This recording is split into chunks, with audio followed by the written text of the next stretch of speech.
নমস্কাৰ সকলোলৈ পুনৰবাৰ মই আপোনালোকৰ মাজলৈ আহিছোঁ এটা নতুন ভিডিঅ' লৈ যিসকল মোৰ চেনেলৰ সৈতে সংযুক্ত হৈছে সকলোকে অশেষ ধন্যবাদ আৰু যিসকলে মোৰ ভিডিঅ' চাইছে সকলোকো মোৰ ফালৰ পৰা অশেষ ধন্যবাদ আজি বহুত দিন ধৰি মই ভিডিঅ' দিবলৈ পৰা নাছিলোঁ কাৰণ মোৰ স্বাস্থ্যটো অলপ ভাল নাছিল আজি অলপ যেহেতু ভাল পাইছোঁ সেইকাৰণে ভাবিলোঁ আপোনালোকৰ ওচৰলৈ এবাৰ আকৌ পুনৰবাৰ যাওঁ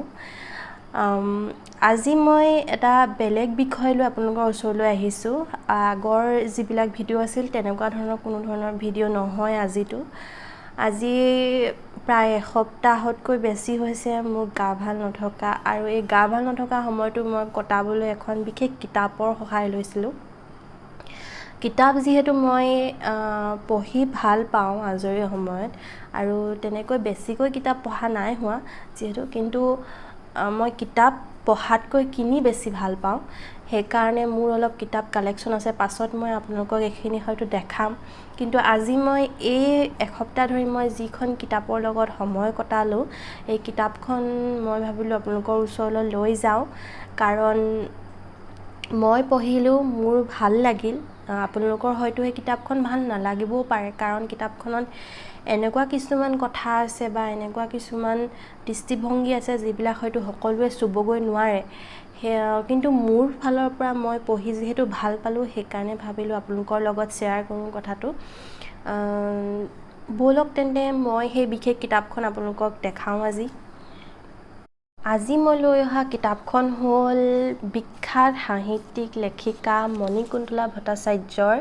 যমুনা হয়তো আপোনালোকে দেখিছে যমুনা কিতাপখনৰ নাম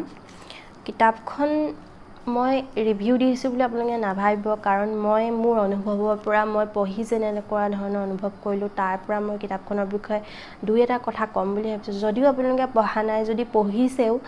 তেন্তে নিশ্চয় গম পাইছে কিতাপখন অকল নাৰীকেন্দ্ৰিক কিতাপ হয় যিহেতু সকলোৱে ফেমিনিজিম বুলি কৈ থাকে ফেমিনিষ্ট বুলি কৈ থাকে তেনেকুৱা কোনো কথা নহয় এইখন কিতাপত তেনেকুৱা কোনো কথা নাই কিন্তু নাৰীক লৈ যিহেতু লিখা হৈছে কিতাপখন সেইকাৰণে মই ভাবিলোঁ আপোনালোকৰ ওচৰত দুটামান কথা কওঁ ইয়াৰ বিষয়ে কিতাপ তেনেকুৱা বহুতেই পঢ়া হয় কিন্তু কিছুমান কিতাপে অন্তৰ চুই যায় বুলি কোৱা হয় নহয় সেই মোৰো তেনেকুৱা মোৰ ফালৰ পৰা কৈছোঁ মোৰো তেনেকুৱাই অনুভৱ হ'ল কিতাপখন পঢ়ি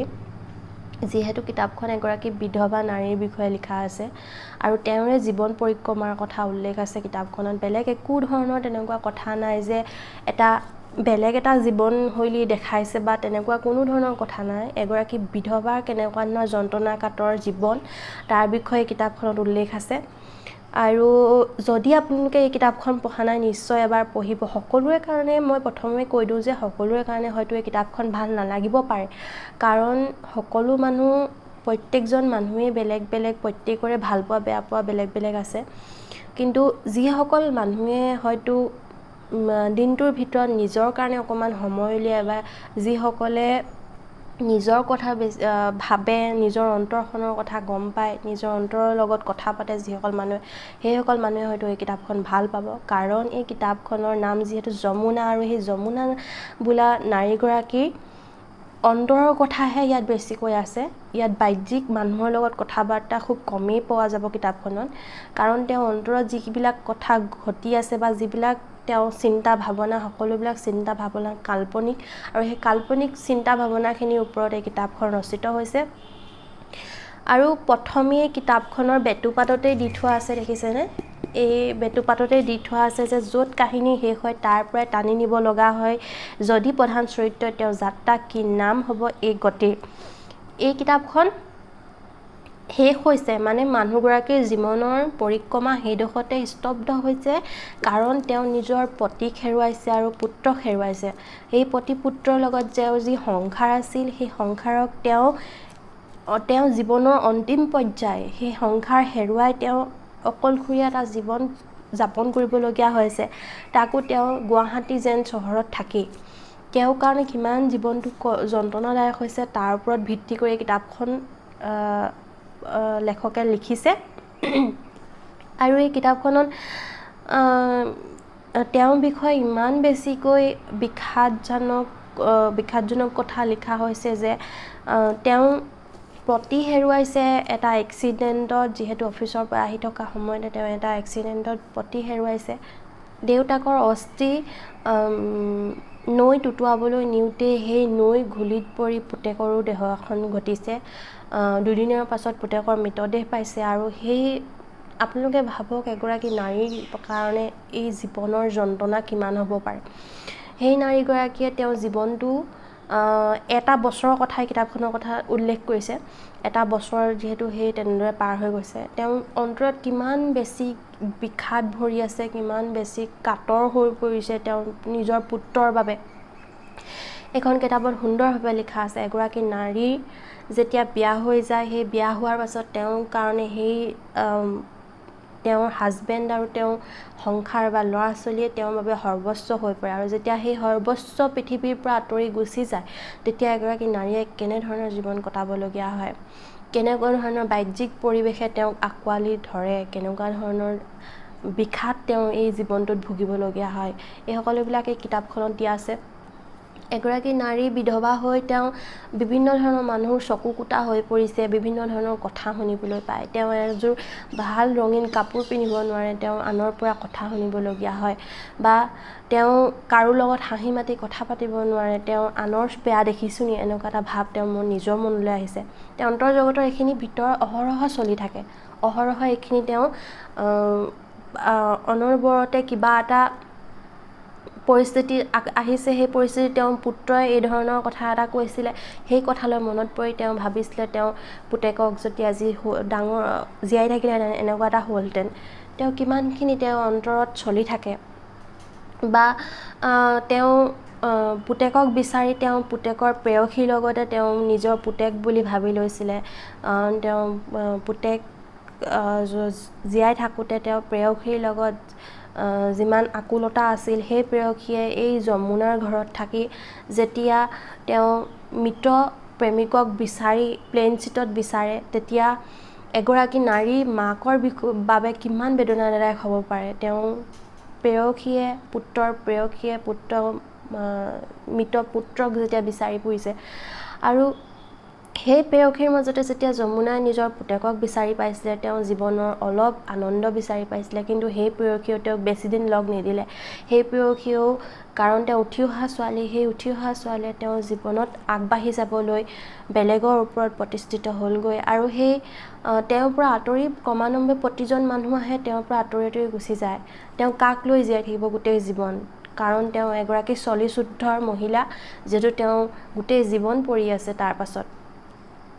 সেইকাৰণে এই উপন্যাসখন অতি মৰ্মাত্মক বেদনাদায়ক উপন্যাস, কিন্তু আপোনালোকে পঢ়ি ইমান ৰোমাঞ্চক পাব, এই উপন্যাসখন এৰিবলৈ আপোনালোকৰ মন নাযাব। সেইকাৰণে মই ভাবিলোঁ আপোনালোকৰ লগত এই শ্বেয়াৰ কৰোঁ কথাখিনি। আৰু আপোনালোকে যদি কেতিয়াবা আজৰি সময় পায় উপন্যাসখন পঢ়ক, কাৰণ বহুত ধুনীয়া এখন উপন্যাস। মই কিন্তু ইয়াৰ একো গম পাই মই উপন্যাসখন কিনা নাছিলোঁ, যিহেতু মোৰ কিতাপ কিনাৰ চখ আছিলে। মই আগতে কৈছোঁ, কিতাপ কিনাৰ চখ থকাৰ বাবে মই এই উপন্যাসখন কিনি আনিছিলোঁ, কিন্তু পঢ়া হোৱা নাছিলে। কিন্তু এতিয়া যিহেতু মই সময় পাইছিলোঁ, মোক কৰিবলগীয়া একো কাম নাছিল, সেইকাৰণে মই উলিয়াই ল'লোঁ কিতাপখন আৰু ভাবিলোঁ মই কালি পঢ়ি শেষ কৰিছোঁ। মই ভাবিলোঁ আপোনালোকৰ লগত শ্বেয়াৰ কৰোঁ কিতাপখনৰ কথা কিছুমান। যিগৰাকী মহিলাৰ কথা ইয়াত দিয়া হৈছে, সেই বিধৱা মহিলাগৰাকীয়ে নিজৰ জীৱনৰ কাৰণে বা নিজৰ পাছৰ জীৱনটো, ফিউচাৰ ভৱিষ্যতৰ জীৱনটোৰ কাৰণে তেওঁ কিছুমান সিদ্ধান্ত হয়তো ল'ব পাৰিলেহেঁতেন। তেওঁ এনেকুৱা অপশ্যনো আহিছিলে জীৱনলৈ যে তেওঁ বেলেগ এজনৰ লগত বিয়া হৈ নিজৰ জীৱন সংসাৰখন আগবঢ়াব পাৰিলেহেঁতেন, কিন্তু সেই সকলোবিলাক তেওঁ নস্যাৎ কৰি পেলাইছে, কাৰণ তেওঁ নিজৰ পুত্ৰৰ প্ৰতিতকৈ তেওঁ কাকো ওপৰত তেওঁ ভাবিব পৰা নাছিলে। তেওঁ ভগৱানকো সেই বিশ্বাস কৰিব বা ভাবিবলৈ তেওঁ এৰি দিছে, কাৰণ তেওঁ পৃথিৱীৰ পৰা তেওঁ সকলোবিলাক আঁতৰাই লৈ গৈছিল ভগৱানে। সেইকাৰণে তেওঁ ভগৱানকো ভাবিবলৈ বাধ্য দিছিলে। এটা সময় এনেকুৱা আহিছিলে যে সম্পূৰ্ণ ভাগি পৰিছে আৰু তেওঁ ভাবিছে মই ছুইচাইড কৰি লওঁ, কিন্তু তেওঁ তাতো ফলৱৰ্তী হ'ব নোৱাৰিলে, কাৰণ তেওঁ পৃথিৱীৰ প্ৰতি থকা মোহে তেওঁক সেইকণ কৰিবলৈ নিদিলে। আৰু ওচৰ চুবুৰীয়া যিমানখিনি মানুহ আছে সকলোৱে তেওঁক সহায় কৰিছিলে। তেওঁ দেউৰেকজনে তেওঁক গাঁৱৰ পৰা আহি তেওঁক সহায় কৰে, প্ৰতিটো বিপদতে তেওঁক সহায় কৰে।